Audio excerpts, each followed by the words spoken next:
خوش آمدید بلوچستان 24 کے ایک نئے ولاگ سے آپ کی خدمت میں حاضر ہیں۔ آج کے ولاگ کا عنوان ہے امیر خسرو۔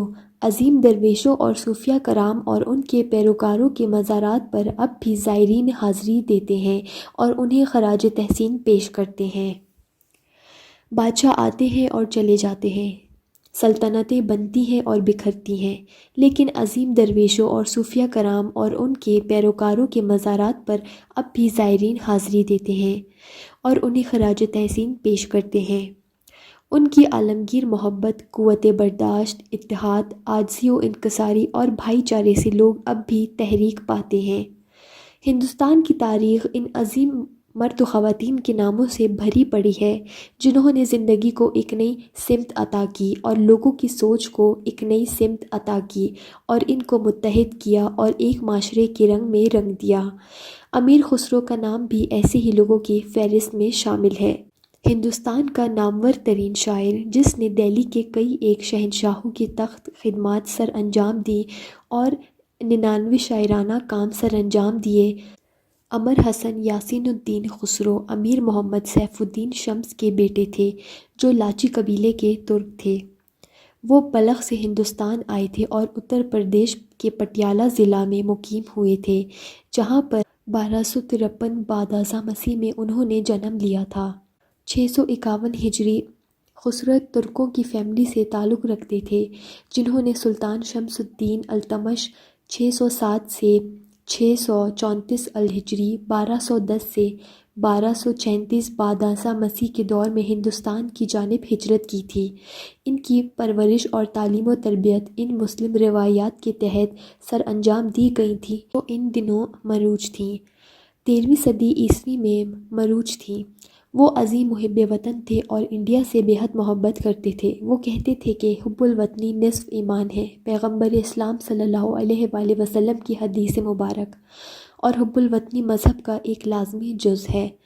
غیاث الدین تغلق نے خسرو کی سرپرستی سر انجام دی اور انہیں امیر کا رتبہ عطا کیا، اور شاعر نے ان کی عنایت کا ذکر تغلق نامہ میں کیا ہے۔ حضرت نظام الدین اولیاء کے روحانی دور کے دوران صوفی سلسلے نے نشوونما اور ترقی پائی۔ اسلام کے ایک اعتدال پسند ترجمان ہونے کی حیثیت سے انہوں نے دربار کے ساتھ وابستہ علماء کے اسلام کے بارے میں نظریات کی اصلاح سر انجام دی۔ اس سلسلے کی اعتدال پسندی کی جھلک نہ صرف غیر مسلموں کے ساتھ ان کے رویے سے جھلکتی تھی بلکہ ان کی ثقافتی سرگرمیوں کی سرپرست سے بھی جھلکتی تھی۔ موسیقی اور رقص دھمال کے ذریعے صوفیہ کرام صوفیانہ مسرت متعارف کرواتے تھے۔ خانقاہیں شاعروں اور موسیقاروں کے لیے کشش کا باعث تھیں۔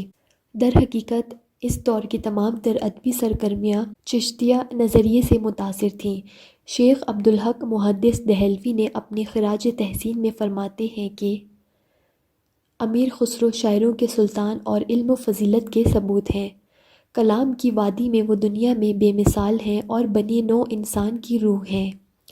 گزشتہ 6 صدیوں کے دوران اس قدر جامع اہلیت کے حامل کسی شاعر نے جنم نہ لیا تھا، حتیٰ کہ فارس کی زرخیز سرزمین نے بھی ایسے محض 3 یا 4 شاعروں کو جنم دیا ہے۔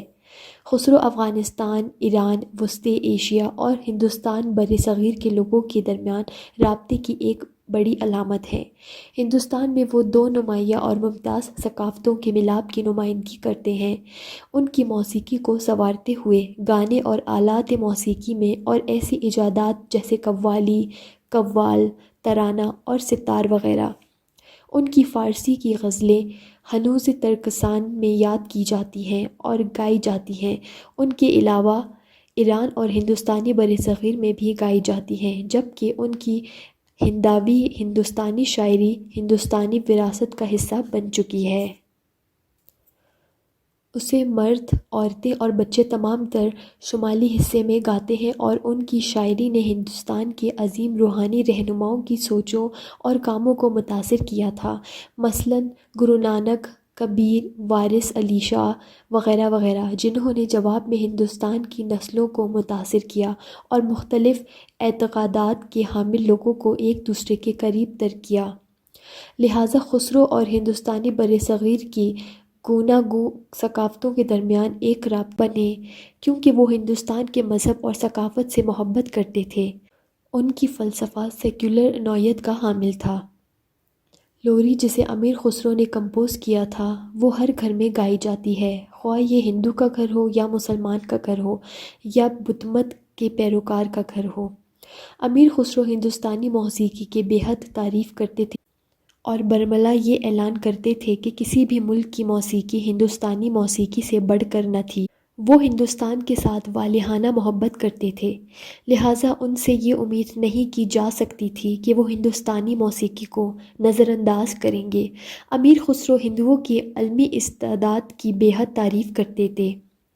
اس دوران انہوں نے یہ وکالت سر انجام دی کہ ہندوستان میں چھپی ہوئی دانشوری اور عالم فاضل آئیڈیاز کی کوئی کمی نہ تھی۔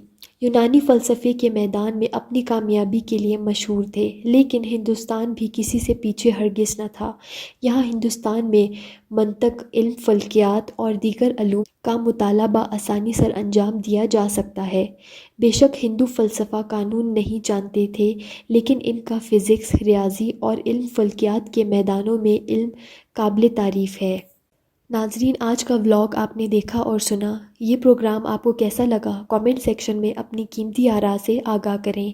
انشاءاللہ جلد ہی ایک نئے ولاگ کے ساتھ حاضر ہوں گے۔ اللہ آپ کا حامی و ناصر۔